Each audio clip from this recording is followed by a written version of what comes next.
दोस्तों,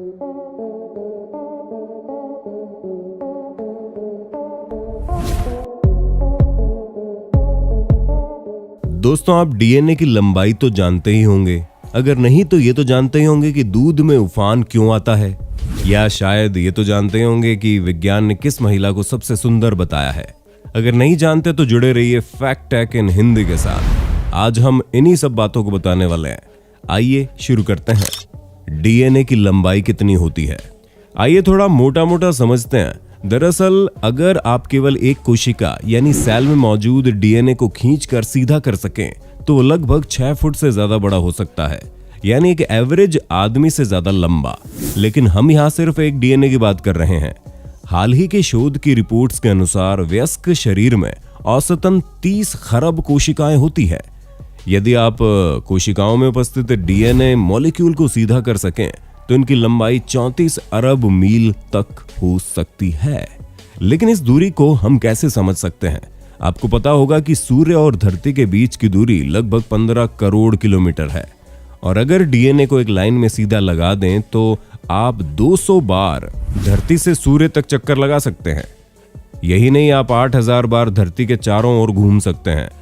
आप अनुमान लगा सकते हैं कि हम अपने शरीर में इतने लंबे डीएनए के साथ कितनी आसानी से हर काम कर लेते हैं। गंगा का पानी कभी भी खराब क्यों नहीं होता है? इतिहासकार लिखते हैं कि अंग्रेज जब कलकत्ता से वापस इंग्लैंड जाते थे तो पीने के लिए जहाज में गंगा का पानी ले जाते थे, क्योंकि वो सड़ता नहीं था। इसके विपरीत अंग्रेज जो पानी अपने देश से लाते थे वो रास्ते में सड़ जाता था। दरअसल पानी में गंदगी पैदा करने वाले बैक्टीरिया ई कोलाई बैक्टीरिया है, और गंगा के पानी में ई कोलाई बैक्टीरिया को मारने की क्षमता बरकरार है।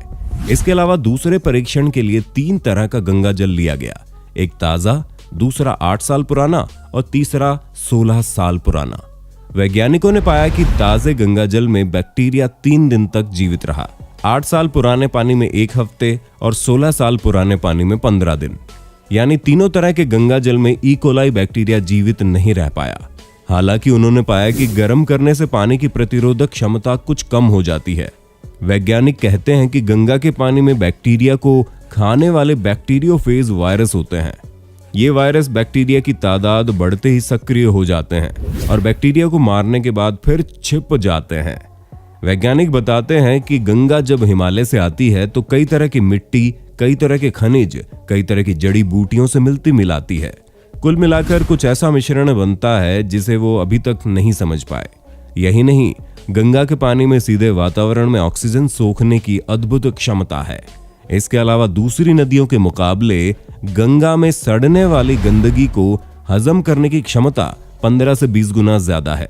बहुत से एक्सपेरिमेंट के अनुसार दूसरी नदी जो गंदगी 15 से 20 किलोमीटर में साफ कर पाती है, उतनी गंदगी गंगा नदी 1 किलोमीटर के बहाव में साफ कर देती है। वैज्ञानिकों के अनुसार दुनिया की सबसे सुंदर महिला। दोस्तों, अगर विज्ञान किसी चीज को खूबसूरत कहता है तो उसके पीछे वैज्ञानिक कारण होता है। क्या आप जानते हैं कि सुपर मॉडल बेला हेडिड को विज्ञान ने सबसे सुंदर महिला घोषित किया है? एक पूरी रिसर्च प्रोसेस के बाद इस निष्कर्ष पर पहुंचा गया कि बेला का चेहरा ही परफेक्ट फेस है। आपको शायद ना पता हो, लेकिन बता दें कि शारीरिक खूबसूरती को मापने वाला भी एक मानक है जिसका नाम गोल्डन रेशियो ब्यूटीफाई है। इसी के आधार पर 23 साल की बेला हेडिड का चेहरा इस मानक से 94.35% तक मिलता है। दरअसल बेला की आंखें, बोहें, नाक, होठ, ठुड्डी, जबड़े और चेहरे का आकार मापा गया। इन सभी की लंबाई, चौड़ाई एक कॉस्मेटिक सर्जन ने नई कंप्यूटराइज्ड मैपिंग टेक्निक्स का उपयोग करके निकाले हैं। अब आप भी जान लीजिए कैसे मापा जाता है गोल्डन रेशियो ब्यूटीफाई को। इसके माथे की हेयरलाइन से आंखों के बीच की जगह पर माप लिया जाता है। आंखों के बीच की जगह से नाक के नीचे तक मापा जाता है और नाक से लेकर ठुड्डी तक के नाप लिए जाते हैं। अगर इनका नाप एक समान हो तो व्यक्ति को सुंदर माना जाता है, यानी चेहरे की समरूपता और अनुपात को तवज्जो दी जाती है। गोल्डन रेशियो के अनुसार कान की लंबाई नाक की लंबाई के बराबर होनी चाहिए और आंखों की चौड़ाई दोनों आंखों के बीच की दूरी के बराबर होनी चाहिए। दूध में उफान क्यों आता है? वास्तव में दूध में वसा, प्रोटीन, कार्बोहाइड्रेट, विटामिन और कई तरह के खनिज होते हैं। दूध में 87% पानी, 4% प्रोटीन, 5% लैक्टोज होता है। जब दूध को गर्म किया जाता है तो उसमें से पानी भाप बनना शुरू कर देता है और दूध में मौजूद वसा यानी फैट और अन्य पदार्थों का गाढ़ापन बढ़ जाता है। चूंकि ये सभी दूध की तुलना में हल्के होते हैं, इसलिए दूध में सबसे ऊपर इकट्ठा हो जाते हैं, जो हमें मलाई के रूप में दिखते हैं। इसके बाद दूध में मौजूद पानी के मॉलिक्यूल्स इस परत के अंदर ही भाप बनते हैं और यही भाप दूध से बाहर निकलने के लिए दूध की सबसे ऊपरी परत जो ऊपर प्रेशर बनाना शुरू कर देती है और इसी वजह से ये दूध की ऊपर वाली परत को और भी ऊपर की तरफ उठाना शुरू कर देती है ताकि इन्हें बाहर निकलने का रास्ता मिल सके। इसी लड़ाई के दौरान एक वक्त ऐसा आता है जब ऊपरी परत बर्तन के ऊपरी भाग से ज्यादा ऊंचाई तक आ जाती है और पानी की भाप को बाहर निकलने का मौका मिल जाता है। दूध में मौजूद पानी की भाप अपने साथ कुछ द्रव्य भी ले आती है और इसी कारण दूध में उफान आता है। ये ठीक वैसे ही होता है जैसे हम पानी से भाप निकलती हुई देखते हैं।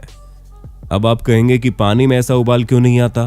दरअसल पानी में दूध की तरह कोई परत नहीं बनती। पानी में दूध की तरह कोई प्रोटीन या वसा नहीं होती जो गर्म करने पर उसके ऊपर परत बना दे, इसलिए उसमें वाष्प को निकलने में कोई रुकावट नहीं होती। पानी का वाष्पीकरण लगातार होता रहता है, इसलिए उसमें उफान नहीं आता। सड़क के बीच झाड़ियां तथा पौधे क्यों लगाए जाते हैं?